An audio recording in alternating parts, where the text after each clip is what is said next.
கண்ணெதிரே தோன்றினாள்.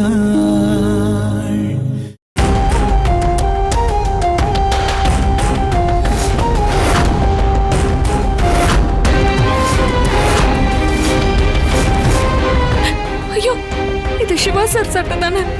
சிவா சாருக்கு என்ன இருக்கும்?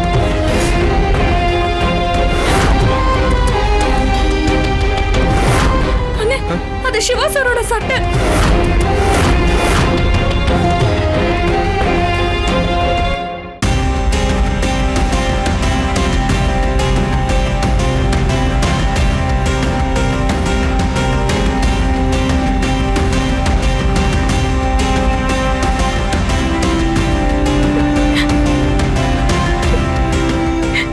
சக்தி, நல்லா தெரியுமா?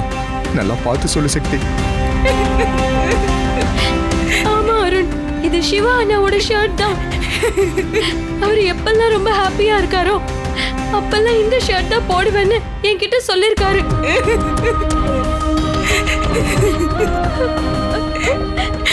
என்ன பார்க்கணும் தான் சிவா சார் இந்த ஷர்ட்டை போட்டுட்டு வந்திருப்பாரு. எல்லாமே என்னாலதான். அவரோட இந்த நிலைமைக்கு நான் தான் காரணம். சக்தி, அழாத, கொஞ்சம் பொறுமையா இரு. நம்ம தேடி பார்க்கலாம். மனசை தளர விடாதம்மா. சிவா சார், ஐயோ.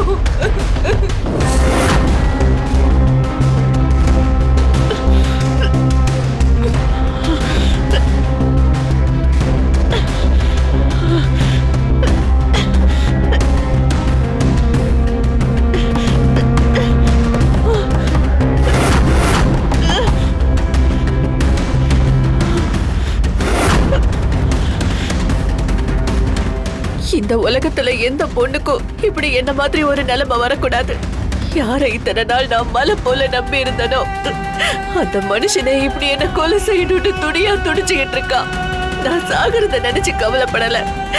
எங்க இந்த உண்மை கடைசி வரைக்கும் ருத்ராமாவுக்கும் சக்திக்கும் தெரியாம போயிடுமோன்னு தான் கவலைப்படுறேன்.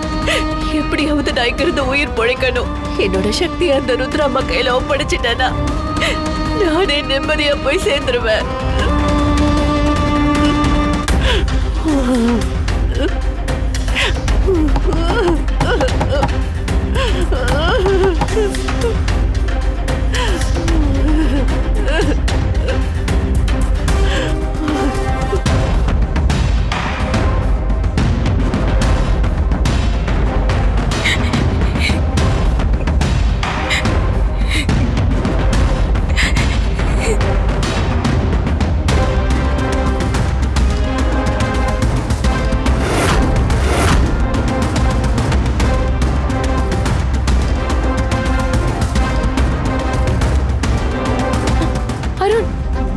இது சிவா அண்ணாவோட வாட்ச் தான். எனக்கு நல்லா தெரியும். ஏன்னா இது அண்ணாவோட பர்த்டேக்கு நான் தான் கிஃப்ட் பண்ணேன்.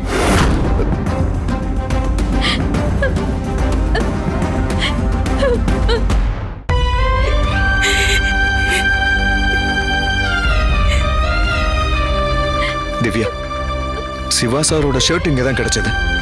அவரோட வாட்ச் இங்க தான் இருக்கு. அப்படின்னா சிவா சார் கண்டிப்பா இங்க தான் அடிபட்டு விழுந்திருக்கணும். சிவா சார், நம்ம இப்ப இந்த வாட்ச் எடுத்ததை சக்தி கிட்ட மட்டும் சொல்லாத. அவ ஏற்கனவே ரொம்ப ஃபீல் பண்ணிக்கிட்டு இருக்கா. நம்ம அப்புறமா சொல்லிக்கலாம். எனக்கு என்னமோ நம்ம இந்த இடத்த முழுசா தேடணும்னா சிவா சாரை பத்தி கண்டிப்பா நமக்கு ஏதாவது தெரிய வரும். வா திவ்யா, அந்த பக்கம் பார்க்கலாம்.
வீட்ல இருந்து ஒரே ரத்தமா வருது. ஏதோ தப்பா இருக்கே. திவ்யாவுக்கு ஃபோன் பண்ணுவோம்.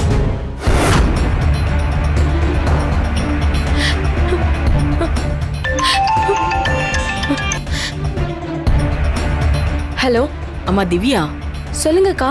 நான் கடைக்கு போயிட்டு யதார்த்தமா உன் வீட்டு வழியா வரும்போது பூட்டி இருக்கிற உன் வீட்டுக்குள்ள இருந்து ரத்தம் வருது. எனக்கு அதை பார்த்ததும் தூக்கி வாரி போட்டுச்சு. அதான் நான் உனக்கு உடனே ஃபோன் பண்ணேன். எனக்கு பயமா இருக்கு. கொஞ்சம் சீக்கிரம் வா திவ்யா.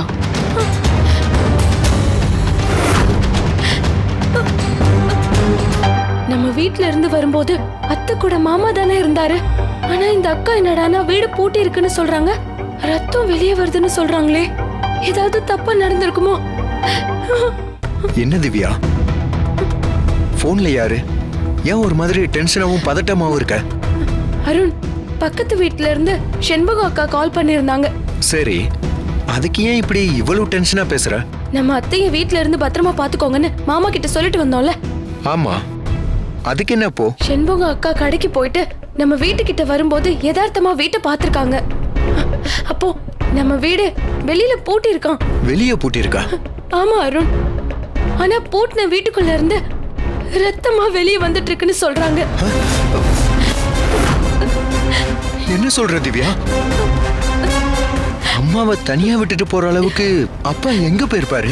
கொஞ்ச நேரத்துக்கு முன்னாடி கால் பண்ணார்ல, ஏதாவது சொன்னாரா? இல்ல அருண், மாமா என்கிட்ட எதுவுமே சொல்லல. முதல்ல நீ கால் பண்ணு.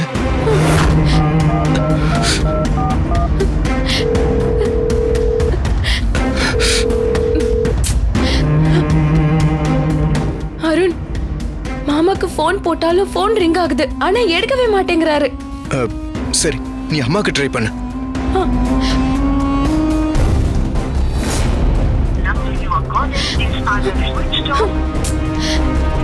அத்தைக்கு போன் போட்டாலும் போன் ஸ்விட்ச் ஆஃப்னு வருது அருண்.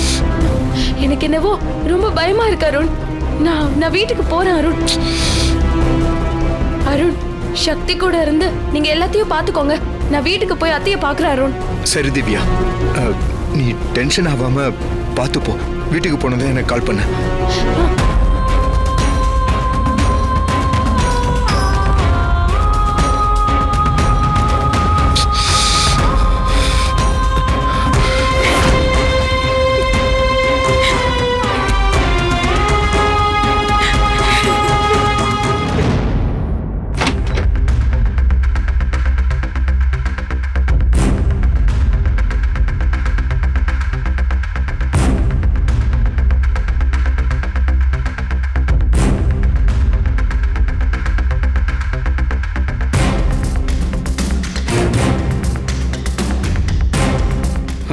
ஒன்றும் இல்லை, நீ எதுக்கும் கவலைப்படாத ஆராதனா.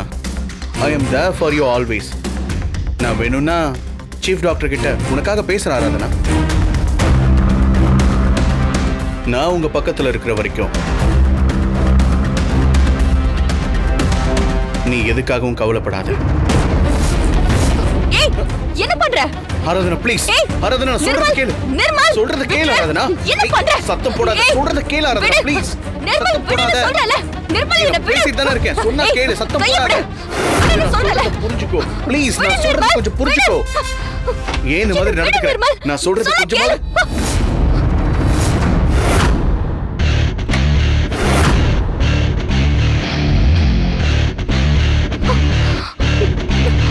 ஏய், யாரா நீ? உனக்கு இங்க என்ன வேலை? ஏய், என்ன முன்னாடி வர? நீ என்ன பெரிய ஹீரோவா? அவளை என்ன நீ காப்பாத்த வந்திருக்கியா? ஏய், வெளியே போடா. பேசிக்கிட்டே இருக்கேன், திமிரா உனக்கு. போடா. உன்கிட்ட தான். Shut up Nirmal. முதல்ல ஒரு டாக்டர் மாதிரி நடந்துக்க கத்துக்கோ. நீ பண்ற வேலையெல்லாம் பாக்கும்போது பொறுக்கி நடந்துக்கிற மாதிரி இருக்கு.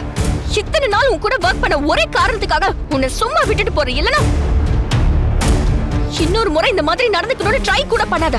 பின் விளைவுகள் ரொம்ப மோசமா இருக்கும்.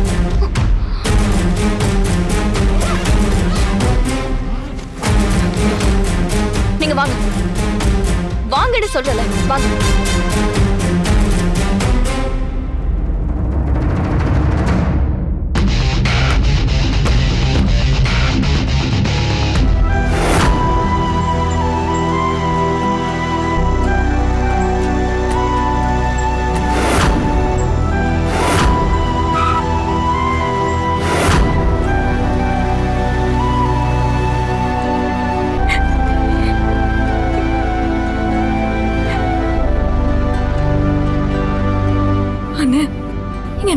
எல்லாத்தையும் பார்க்கும்போது எனக்கு ரொம்ப பயமா இருக்குன்னு.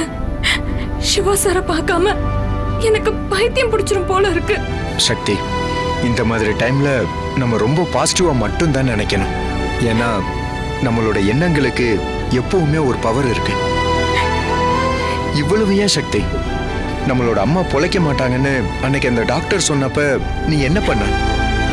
இரவு பகல தூங்காம கண்ணு முழிச்சு பிரதோஷ பூஜை பண்ணி உயிருக்கு போராடிக்கிட்டு இருந்த அம்மாவை மீட்டு கொண்டு வந்தல்ல, அதே மாதிரி கண்டிப்பா சிவா சாரையும் கண்டுபிடிச்சு நம்ம 3 பேரும் ஒன்னா வீட்டுக்கு போக போறோம். நீங்க சொல்றது சரிதானே, என்னோட புத்திக்கு புரியுது. ஆனா சிவா சாரை பார்க்காம நீங்க என்ன சமாதானம் சொன்னாலும் என்னோட மனசு அதை ஏத்துக்க மாட்டேங்குதுன்னு.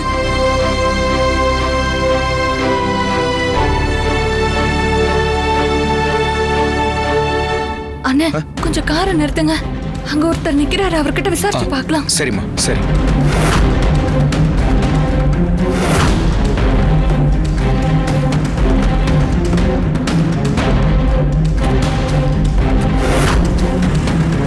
அண்ணா, ஒரு நிமிஷம். எங்களுக்கு ஒரு சின்ன ஹெல்ப் பண்ணணும். இந்த போட்டோல இருக்கவர் எங்கேயாவது பாத்தீங்களா? இல்ல சார், இவர் இதுக்கு முன்னாடி நான் எங்கேயும் பார்த்தது இல்லை சார். இந்த பக்கம்லாம் ஆள் நடமாட்டம் அதிகமா இருக்காதே சார். ஒன்று பண்ணுங்க, அந்த மலையை தாண்டி அடுத்த பக்கம் போனீங்கன்னா அங்க ஒரு கிராமம் வரும். அங்க கேட்டீங்கன்னா ஏதாவது தகவல் கிடைக்கும். அண்ணா, ரொம்ப தேங்க்ஸ்ண்ணா. பரவாயில்ல சார், வரோண்ணா.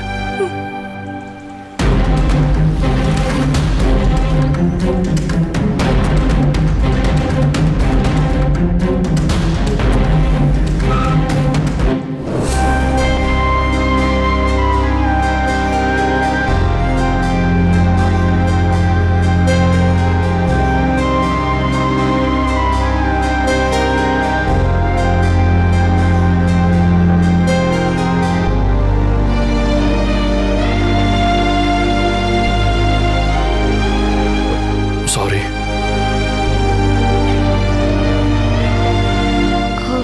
எதுக்கு சாரி? உங்ககிட்ட அப்படி நடந்திருக்க கூடாது. என்னன்னு தெரியல, ரொம்ப டிஸ்டர்ப்டா இருக்கு.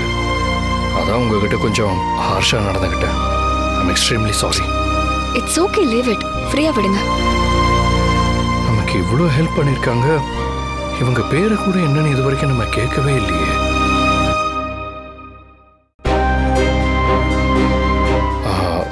சாரி, உங்க பேர் என்னன்னு தெரிஞ்சுக்கலாமா? ஏன் என்னோட நேம் என்னன்னு தெரிஞ்சா இனிமே என் நேம சொல்லி திட்டுறதுக்கா?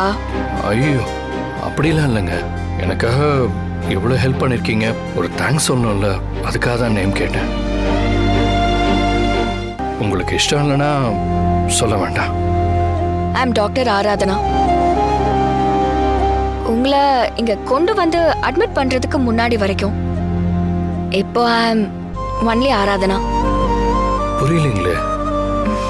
ஏன்னா உங்களை இங்க கொண்டு வந்து ஃப்ரீயா அட்மிட் பண்ணதுக்காக சீனியர் டாக்டர் கடுப்பாகி அப்படின்னா அதாங்க வேலையை விட்டு தூக்கிட்டாரு. இதுதான் இப்போதைக்கு என்னோட கரண்ட் சிச்சுவேஷன். நீங்க நேம் மட்டும் தானே கேட்டீங்க, நான் உங்ககிட்ட மொத்த கதையும் சொல்லிட்டேன். சாரிங்க, என்னால தானே உங்களுக்கு வேலை போச்சு. நீங்க எதுக்கு கில்ட்டியா ஃபீல் பண்றீங்க? பாவம், நீங்க என்ன பண்ணுவீங்க? என்னோட வாழ்க்கையில நான் இந்த மாதிரி நிறைய பார்த்திருக்கேன். அதனால ஒன்றும் பிரச்சனை இல்லை, நீங்க ஃப்ரீயா விடுங்க. அப்போ எனக்கு நீங்க ஃப்ரீ ட்ரீட்மெண்ட் பார்த்தனால தான் உங்களுக்கு வேலை போச்சா?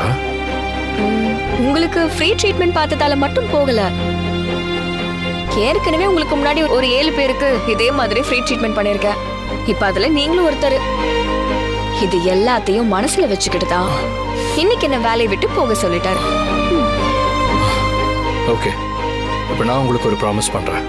ஏற்கனவே நீங்க ட்ரீட்மெண்ட் பண்ண 7 பேரோட பில்லும் என்னோட பில்லையும் சேர்த்து நானே உங்களுக்கு செட்டில் பண்றேன்.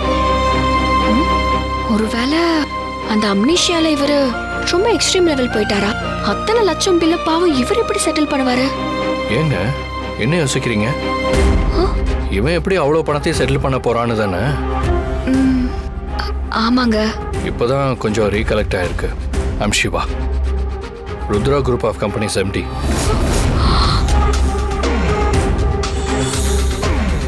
என்னோட பர்ஸ், கார்டு, மொபைல் இதெல்லாம் எங்கே இருக்குன்னே தெரியல. பட் ஈவந்தோ என்னால் எல்லாத்தையும் ரீகலெக்ட் பண்ண முடியும். என்னோட கம்பெனியை சிட்டியில் இருக்கிற எல்லாருக்கும் தெரியும். இது ஒரு பெரிய நெட்வொர்க். ஆஹா, இது தெரியாம அந்த டாக்டர் நம்மள வேலையை விட்டு தூக்கிட்டாரு. மணி எனக்கு ஒரு பெரிய விஷயமே இல்லை. என்னோட வீட்டுக்கு ரீச் ஆயிட்டா இந்த பில் எல்லாத்தையும் ஈஸியாக செட்டில் பண்ண முடியும். அதெல்லாம் விடுங்க.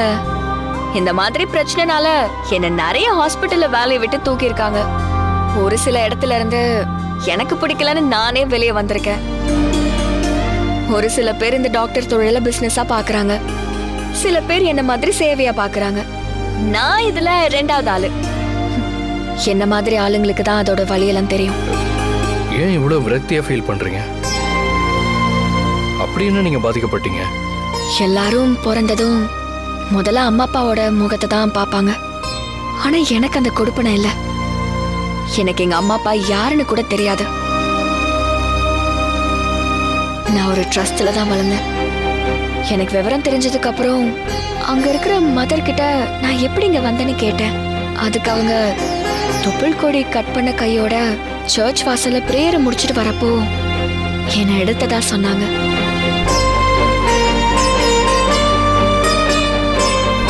நான் ட்ரஸ்ட் மூலமா தான் டாக்டர் வரைக்கும் படிச்சேன்.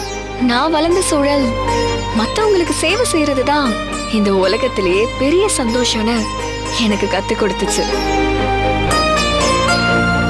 வாழ்க்கையில குறிக்கோளே இல்லாம பல பேர் வாழ்ந்துட்டு இருப்பாங்க.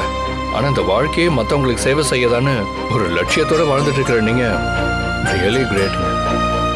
ரொம்ப ஓவரா யோசிப்பீங்களோ? சாரிங்க, போர் அடிச்சிட்டேனா? ரெண்டு பேருமே போருதான்.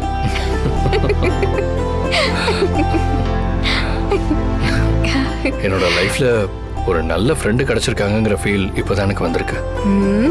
நீங்களும் என்ன உங்களோட ஃப்ரெண்டா ஏத்துக்கிறீங்களா?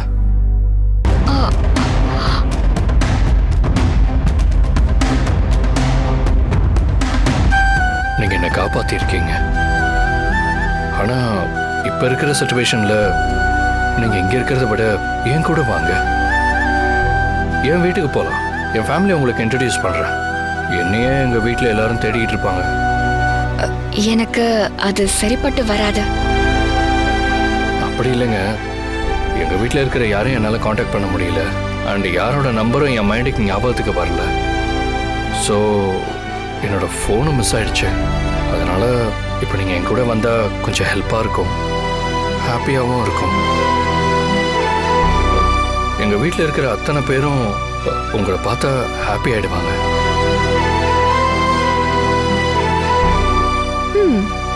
நீங்க ஃப்ரெண்டுன்னு சொல்றீங்கல்ல, அதே மாதிரி ஃபேமிலி கூட விசிட் பண்ணுங்கன்னு சொல்றீங்கல்ல. இந்த டீல் எனக்கு ரொம்ப பிடிச்சிருக்கு. சோ அதனால ஒரு டாக்டர் ஃப்ரெண்டா நான் உங்க கூட வரேன்.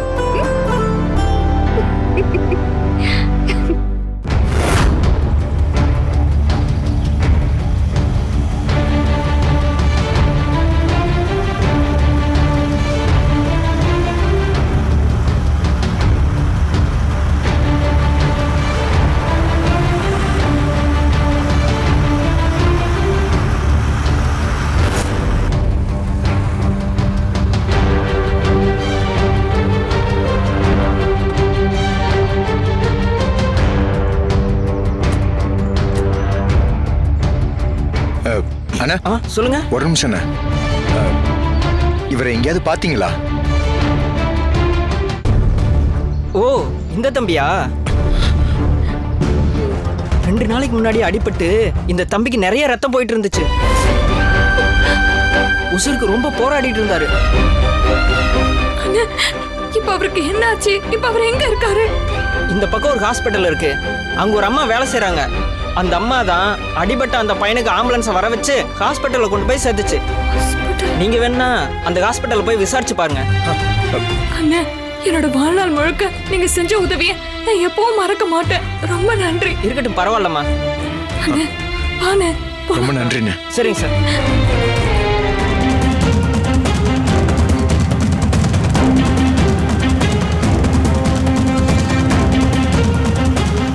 சக்தி, நான் தான் சொன்னேன்ல, கண்டிப்பா சிவா சாருக்கு எதுவும் ஆயிருக்காது. நாம திரும்ப போகும்போது கண்டிப்பா நம்ம 3 பேரும் ஒன்னா தான் போவோம். நீ பாத்துக்கிட்டே இரு. ஆமாண்ணே, அவருக்கு எதுவும் ஆகாதுன்னு எனக்கு நல்லாவே தெரியும்.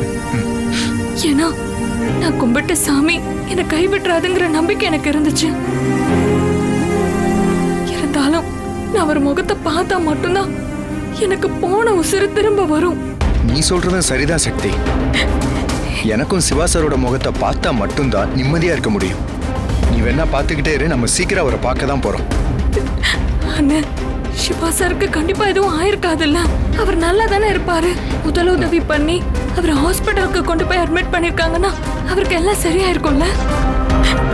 என்னோட சிவா சாரை காப்பாத்தின அந்த டாக்டர் எங்க இருந்தாலும் நல்லா இருக்கணும்.